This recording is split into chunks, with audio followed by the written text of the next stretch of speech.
Bienvenidos queridos espectadores, nuestra historia de hoy es realmente impactante y conmovedora. Cuenta la historia de una madre que luchó toda su vida y se esforzó para darles todo a sus hijos, pero cuando más los necesitaba, le dieron la espalda. Espero que les guste la historia. Oye, por pensar que mis hijos me odian después de que se niegan a ayudarme mientras me estoy muriendo de cáncer. Mi nombre es Lauray, tengo 45 años, y si estás leyendo esto esperando una historia de redención, podrías llevarte una decepción. Yo también fallé conmigo misma, fui una madre joven, demasiado joven. A los 19 ya tenía un hijo en brazos y otro en camino. El padre de mis hijos se fue en cuanto se enteró. Ni una palabra, ni una llamada, nada. Me dejó con dos bocas que alimentar y cero perspectivas. La única que estuvo a mi lado fue mi madre. Ella se quedó conmigo cuando yo ni siquiera podía sostenerme sola. Vivíamos en un terreno que mi papá nos dejó en las afueras del condado, con solo una casa pequeña de 2 habitaciones y una cocina que era más bien una sugerencia. Allí crecieron mis hijos. Y allí es donde una parte de mí murió y nunca volvió. Ni siquiera podía permitirme zapatillas nuevas para ellos. Mi madre hizo lo imposible para que no lo notaran, pero sí lo notaron. Los veía dormir juntos en un viejo colchón en el suelo y me sentía basura. Y luego, cuando tenía 28 años, llegó una oportunidad. Trabajo al norte, en una gran ciudad, enviar dinero, cambiar nuestras vidas. Suena noble, ¿no?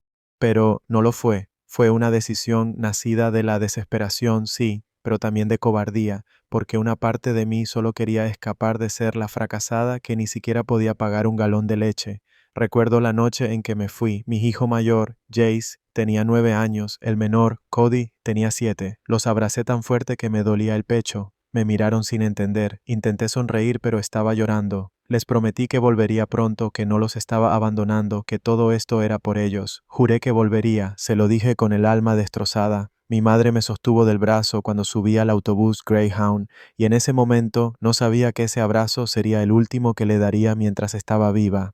Cuando llegué a la ciudad, la realidad fue distinta. El trabajo no era nada de lo que habían descrito. Dormía en un sofá cama en un apartamento lleno de gente. Limpiaba casas ajenas por salarios miserables. Comía ramen y atún enlatado todos los días. Pensaba en mis hijos todo el tiempo, pero no tenía forma de llamarlos seguido. No había manera fácil de enviar dinero. ¿Y sabes cuál es la peor parte? Después de unos meses empecé a acostumbrarme, conocí gente, volví a reír, hice todo lo posible por mantenerme ocupada, y poco a poco las llamadas fueron espaciándose más, las cartas ocasionales, menos frecuentes. Miraba las fotos que mi madre me enviaba por unos segundos y luego las dejaba sobre la mesa para que se cubrieran de polvo. Pasaron los años, seguía diciéndome a mí misma que aún no era momento de regresar, que volvería cuando tuviera ahorros decentes, cuando tuviera algo que mostrar, algo de lo que sentirme orgullosa, pero ese día nunca llegó, 11 años. Eso fue lo que me tomó regresar. Y regresé sin logros, sin fortuna, nada, solo con un hombre que conocía allá, Vince, que también estaba roto, y con quien compartía más silencios que planes. Cuando el avión aterrizó, solo pensaba en ver a mi madre, abrazarla y decirle, lo logré, aunque fuera una mentira. Pero cuando llegué a la casa, ella ya no estaba. Había muerto un año antes y nadie me lo había dicho. Estaban mis hijos, más altos, más duros, más fríos. Jace abrió la puerta y me miró como si fuera una extraña. Cody ni siquiera intentó ocultar su desprecio. ¿Qué haces aquí? Vine a casa, quiero verte. Ya estoy de vuelta, dije como si eso fuera suficiente. Me dejaron entrar, pero no dijeron nada más. La casa era diferente, más grande, con 3 habitaciones nuevas, ventanas nuevas, un pequeño jardín al frente. Lo supe inmediatamente, la habían reconstruido sin mí. Intenté sonreír, decir que me alegraba verlos, pero no respondieron. Me preguntaron por qué regresaba justo ahora. Les dije una media verdad, que ya no podía soportarlo más, que quería estar con ellos, que quería reconstruir lo que se había perdido. Pensé que me abrazarían. ¿Qué dirían? Nos hiciste falta, mamá, pero Cody solo murmuró, ya es demasiado tarde. Esa noche dormí en lo que antes era la habitación de mi madre. Me sentí como una intrusa, como si hubiera invadido un santuario que ya no me pertenecía. Mi pareja Vince se sentía incómodo, los chicos no le hablaban. Intenté mediar, suavizar las cosas, pero todo estaba roto antes de siquiera comenzar. y por primera vez lo sentí con certeza. La mujer que se había ido hace 11 años ya no era bienvenida aquí. No lo dijeron con palabras. No hacía falta. Era suficiente ver cómo me miraban cuando hablaba, cómo mi nombre nunca salía de sus labios, la forma en que evitaban tocarme al pasar por el pasillo. La casa era diferente. Literalmente el techo ya no goteaba. Había 3 habitaciones más, un baño nuevo, paredes pintadas con colores que yo nunca habría elegido, y lo peor, lo más doloroso, era que lo habían hecho todo sin mí. Mi madre y mis hijos habían reconstruido este lugar con sus propias manos mientras yo enviaba un saludo en Navidad y alguna transferencia ocasional que apenas alcanzaba para la comida. Me lo dijeron sin reprocharme, pero con una frialdad peor que cualquier grito. Los 3 construimos esto, dijo Jay un día, señalando el segundo piso que ni siquiera sabía que existía. Solo asentí, sintiéndome más como una extraña que como parte de ello, más como una desconocida que como madre. Vince no ayudó, él quería orden en la casa, empezó a imponer reglas, nada de visitas sin aviso, nada de música alta, limpiar las áreas comunes, cosas básicas, como si fueras un inquilino.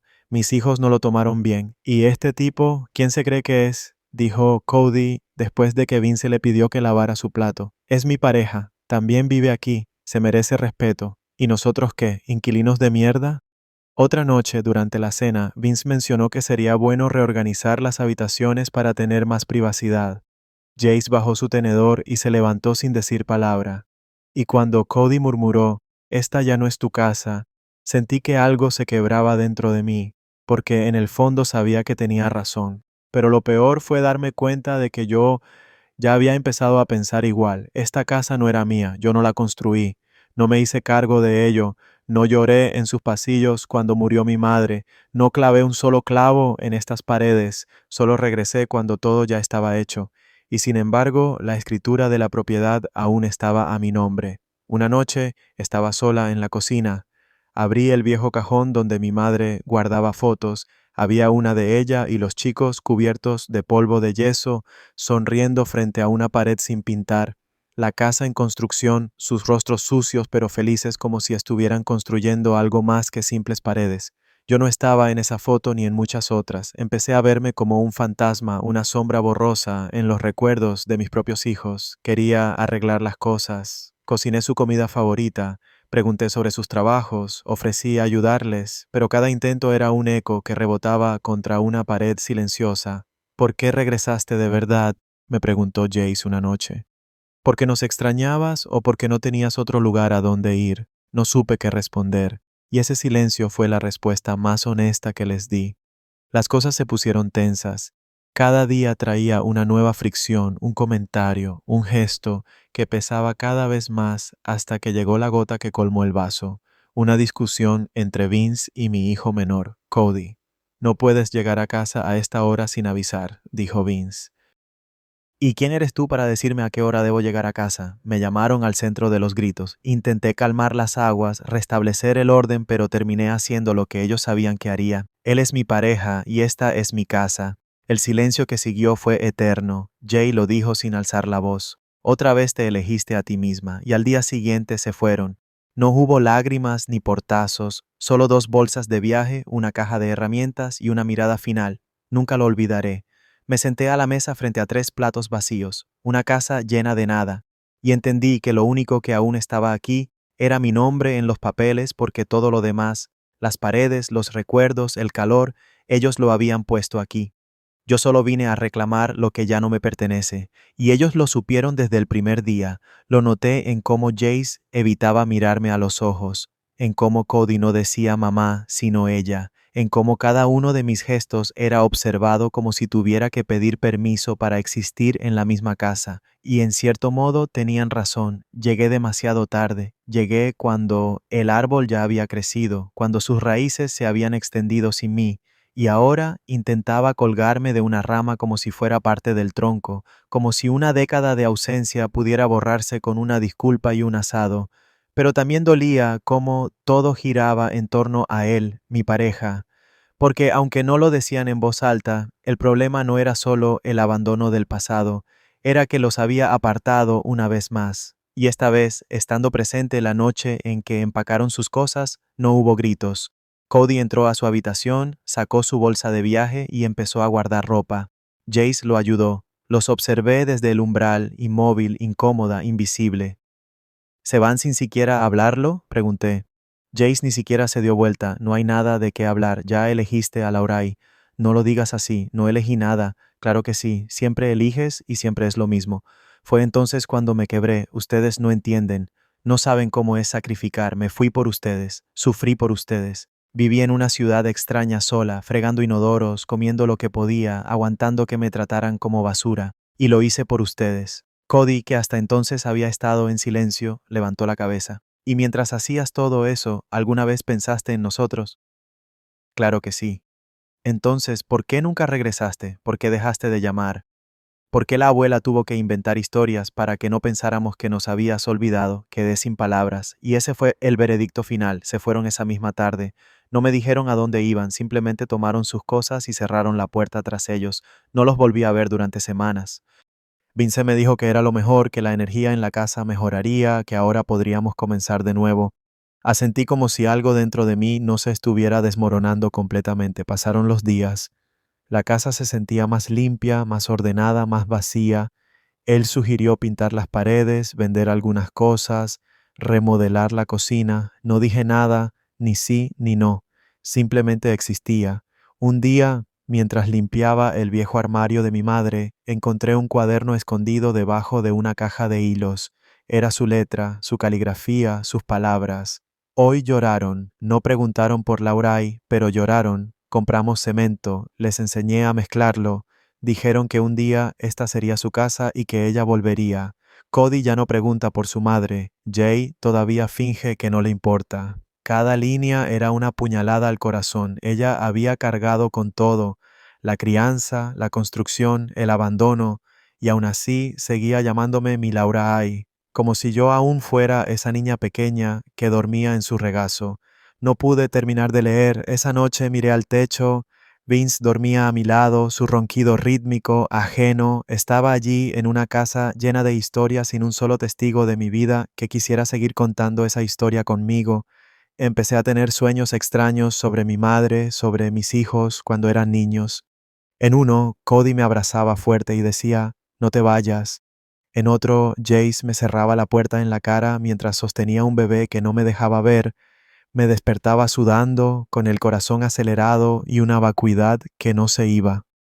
Un mes después, recibí el diagnóstico. El médico habló con voz neutra, usando términos técnicos, pero todo lo que escuché fue una frase repitiéndose en mi mente: "No voy a morir sola". Y sin embargo, ya lo estaba. Caminé a casa. Sentí que las paredes respiraban más fuerte que yo. Me miré en el espejo y apenas me reconocí. Pensé en llamar a mis hijos, no por lástima, sino porque eran todo lo que tenía, los únicos que podrían, tal vez, darme una oportunidad de ser algo más que el fantasma que regresa cuando nadie la espera. Pensé que el silencio era mi castigo, pero lo que vino después me enseñó que el silencio era solo la preludia. Fui al médico sola, no porque quisiera, sino porque no tenía otra opción. No se lo dije ni a Vince ni a mis hijos. Me dije a mí misma que era solo un chequeo, algo rutinario, pero la mancha en mi piel no era normal. El agotamiento que arrastraba no era mental y las náuseas no eran por los nervios. Estaba sentada frente al doctor, que era joven, casi lo suficientemente joven como para ser mi hijo. Me habló con ese tono entrenado para dar malas noticias sin sonar cruel. Es un tumor, necesitamos hacer una biopsia. Y si pregunté, incapaz de terminar la oración, podría ser maligno avanzado. Hay tratamientos, pero son caros. No lloré, ni allí ni después. Caminé varias cuadras hasta que el sudor se mezcló con la llovizna y ya no supe si era mi piel o mi alma la que se estaba mojando. Volví a casa. Vince estaba viendo la televisión, como siempre. ¿Cómo te fue?, preguntó sin bajar el control remoto.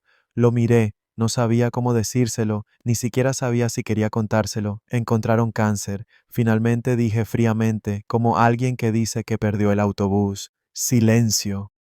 No se levantó, no me abrazó, solo se quedó sentado como si esperara que dijera broma, como si esperara que la palabra rebotara en las paredes.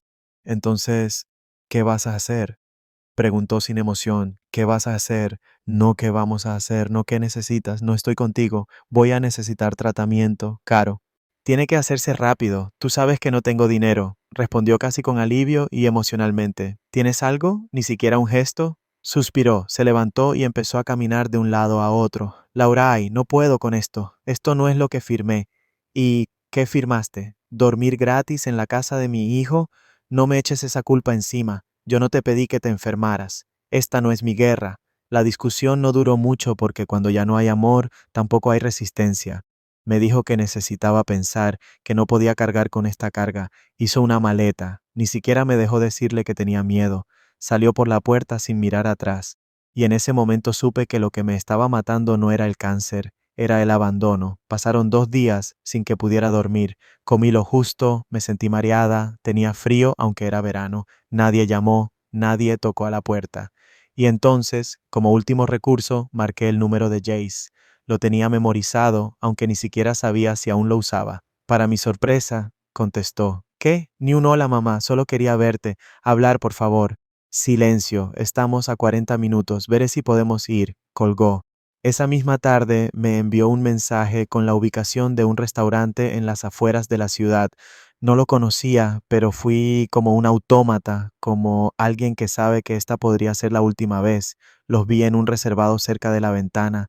Mi corazón casi salió de mi pecho. Eran ellos, pero ya no eran niños. Eran hombres, hombres que no me necesitaban y que quizás nunca me perdonarían. Me acerqué, me senté, nadie sonrió. Pedimos café, hablamos poco. Pregunté por sus trabajos, me dijeron que estaban empezando un pequeño taller de reparación de autos. Nada grande, pero era suyo. Escuché todo como si estuviera viendo la película de otra persona. Sonreí, asentí. Todo mi cuerpo dolía por contener las ganas de abrazarlos hasta que no pude más. Me derrumbé. Lo siento por todo, por irme, por no volver, por no estar allí, por expulsarlos, por tomar malas decisiones, por no saber cómo ser madre. Lo siento. Cody bajó la vista a la mesa. Jace solo me miró sin enojo, pero sin ternura tampoco. ¿Por qué ahora? Preguntó. Porque estoy enferma, tengo cáncer. Y en ese segundo supe que la conversación había cambiado. Ya no éramos una madre y unos hijos tratando de reconciliarnos. Éramos alguien que necesita y alguien que aprendió a no dar. No tengo a nadie, ni siquiera a él. Se fue. Lo único que me queda es esta casa y ustedes. Pensé que quizás podríamos vivir juntos otra vez, que podrían ayudarme con el tratamiento. No pido mucho, solo no morir sola. Jace dejó su taza sobre la mesa. ¿Viniste aquí a pedirnos dinero? No. Vine por ustedes. ¿Y si no tuvieras cáncer, habrías venido? No respondí. ¿Sabes? La abuela murió creyendo que te importábamos. Leía tus cartas como si fueran sagradas y nos decía que ibas a volver, pero no volviste hasta ahora. Entonces, ¿qué? ¿Estás muriendo? ¿Y qué quieres que hagamos? ¿Que corramos? No, solo quería la verdad, y esta es la verdad. Se levantó. No deseamos tu muerte, Lauray, pero tampoco vamos a salvarte de ella. Cody me miró con lágrimas en los ojos, tocó mi brazo por un segundo y luego salió tras él. Me quedé sola en esa mesa, igual que ahora estoy sola con una enfermedad que avanza en una casa que huele a recuerdos que no son míos. Y por primera vez en mi vida no supe si merecía ser salvada. Lo pensé mientras quitaba las migajas de la mesa con el dorso de la mano, sin siquiera la fuerza para llorar. La camarera se acercó con una mirada que mezclaba lástima con impaciencia. No supe si veía a una mujer enferma, a una madre abandonada o solo a otra cliente que no dejó propina. Salí del restaurante y caminé hacia la parada del autobús. No quería volver a casa, ni a esa casa, ni a ninguna casa. Solo quería caminar hasta que el dolor en mi cuerpo superara el dolor en mi conciencia. Y aún así lo hice. Volví, abrí la puerta de madera agrietada, crucé la sala vacía. Me senté en el sofá que antes era de mi madre, y allí lloré. No como alguien que llora por tristeza, lloré como alguien que se vacía, como alguien que expulsa una vida entera de decisiones cobardes, de silencios que pesaban más que gritos, de palabras que nunca dije y abrazos que nunca di. Al día siguiente volví a llamar, no sé por qué, tal vez por masoquismo, tal vez porque todavía había algo dentro de mí que se negaba a morir sin intentarlo una vez más. Cody contestó, ¿qué quieres ahora? Para verte solo a ti, por favor. No sé si eso es buena idea. Tengo algo que darte, eso es todo. No te molestaré de nuevo, aceptó. Nos encontramos en un parque público, llegó con una mirada llena de dudas, llevaba una mochila. No sé si pensó que iba a pedirle que me llevara al hospital o que viviera con él. Le entregué una caja, era el cuaderno de mi madre. Ustedes dos deberían leerlo, lo encontré recientemente, es suyo, no mío. Lo tomó sin mirarme, estaba en silencio. Estaba a punto de irse cuando me atreví a preguntar: ¿Tienes hijos? Su mandíbula tembló. Sí. Uno. ¿Cómo se llama? No importa. No vas a conocerlo, y ese fue el golpe que no esperaba. El dolor que no me había atrevido a imaginar. No quiero que le hagas a él lo que me hiciste a mí. Dijo: He cambiado. No, estás enfermo. Eso no es lo mismo. 3 días después, alguien tocó a la puerta. Pensé que era él o su hermano, o tal vez la muerte misma, pero era una enfermera visitante. Había venido de un servicio local de salud ofreciendo recomendaciones para casos como el mío. Me miró, revisó mis papeles y antes de irse dijo: ¿Tienes un contacto de emergencia? Negué con la cabeza. Nadie ha preguntado por ti, ¿verdad? Y esa pregunta resonó en mi pecho como una sentencia. Nadie ha preguntado por ti. Más tarde ese día, marqué por última vez, esta vez a Jace. Solo quiero disculparme otra vez, le dije, no por el cáncer, no por necesitar ayuda, sino por fallarte cuando más me necesitabas. ¿Por qué me llamas? Porque te quiero, porque aunque nunca lo dije, nunca dejé de quererte, solo que no supe cómo. Demasiado tarde, Lauray, siempre demasiado tarde. ¿Puedes venir para qué? Para que me escuches solo una vez más. Silencio, y luego su respuesta, fría, implacable: Esta es tu cruz para cargar, no la nuestra. Y colgó. Nunca lo volví a ver. Me enteré por un vecino que pasaron una vez por la casa desde lejos, que Jace estaba con su esposa, que Cody volvió a ser padre, que la vida sigue incluso mientras una madre muere, estando aún viva. Empecé a vender cosas de la casa poco a poco, un sofá, un microondas, una cómoda. Con eso pagué el tratamiento justo para seguir existiendo, aunque no para vivir. Una noche me senté en la cama de mi madre, abrí el cuaderno una vez más y leí sus últimas líneas. Laurelai no volvió hoy, pero todavía espero que lo haga, no porque me lo deba, sino porque todavía la quiero. Y entonces entendí, mi madre nunca dejó de esperarme, mis hijos ya lo hicieron. Miré mi reflejo en el espejo del baño, pálido, demacrado, incompleto. No sé cuánto tiempo me queda, nadie lo sabe, tal vez semanas, tal vez meses, pero sé esto: ya no soy madre, no para ellos, y tal vez nunca lo fui, nunca una madre, no en el sentido real, tal vez biológicamente, legalmente, socialmente, pero no en las cosas que construyen recuerdos, apego, el instinto de regresar. Nunca estuve cuando se caían y se raspaban las rodillas. Nunca estuve cuando se graduaron de nada, nunca les preparé el desayuno sin tener que disculparme primero, nunca gané un mamá dicho con cariño y no con enojo o resignación. Y ahora, mientras me siento frente a la ventana de esta casa vacía, entiendo que no es mi enfermedad la que me va a matar, es mi conciencia. Vendí la nevera ayer, un tipo que ni siquiera me miró a los ojos se la llevó, me dio un par de billetes arrugados de $20 y se fue silbando. No preguntó por qué la vendía, nadie preguntó. Nadie quiere saber. Hoy viene una mujer interesada en el juego de comedor, la mesa donde una vez desayuné con mis hijos la mañana después de que regresé, cuando todavía tenía la estúpida fantasía de que el amor pesa más que los años. Ahora cada mueble se va igual que ellos, sin explicación, sin un abrazo, sin posibilidad de regresar, y la casa cruje. A veces en la madrugada, los sonidos de la madera acomodándose me despiertan. Parece que respira o se queja o tal vez solo llora por recuerdos que no le pertenecen. En el cajón de la lavandería encontré un dibujo de Cody, un garabato infantil, 3 figuras tomadas de la mano, yo, mi hermano y mamá. Todos sonreían, todos tenían un techo sobre sus cabezas. Un sol gigante brillaba arriba. La fecha era meses después de que me fui. Doblé el papel cuidadosamente, lo puse dentro del cuaderno de mi madre entre sus últimas páginas. Esa será mi voluntad, mi único legado. No quiero escribir cartas, no tengo a quién dejárselas, no quiero disculparme otra vez. Nadie escucha ya, no quiero fingir que fui algo que no fui. Hoy vino una joven pareja con un niño pequeño a ver la casa. El niño se soltó y corrió por el pasillo como si la conociera, como si la casa todavía supiera cómo ser un hogar para alguien. Preguntaron si vivía sola, asentí. Preguntaron por qué vendía, mentí. Preguntaron si me mudaba lejos, no supe qué responder. Cuando se fueron recorrí cada habitación. Toqué las paredes, cerré la puerta del baño que mi madre pintó de azul claro. Entré en la habitación donde solían dormir mis hijos. Me senté en su vieja cama, cerré los ojos fuerte, respiré hondo y no sentí nada. Ni tristeza, ni enojo, ni culpa, solo vacío. Afuera, el viento mueve hojas secas, se cuelan por la grieta de la ventana, giran en el suelo como si algo todavía se moviera aquí, como si la casa supiera que pronto estará sola. Yo también lo sé y no me asusta porque cuando no construyes algo real no tienes nada que dejar atrás. No espero que me entiendas, no espero que me perdones, no espero que nadie toque a la puerta porque la casa está vacía y yo también. Si les gustó, no olviden suscribirse a Historias Doradas y activar la campanita para recibir la próxima historia. Y dejen un comentario, gracias. Así que, queridos amigos, el valor educativo de esta historia reside en que el tiempo es el regalo más preciado que podemos dar a quienes amamos.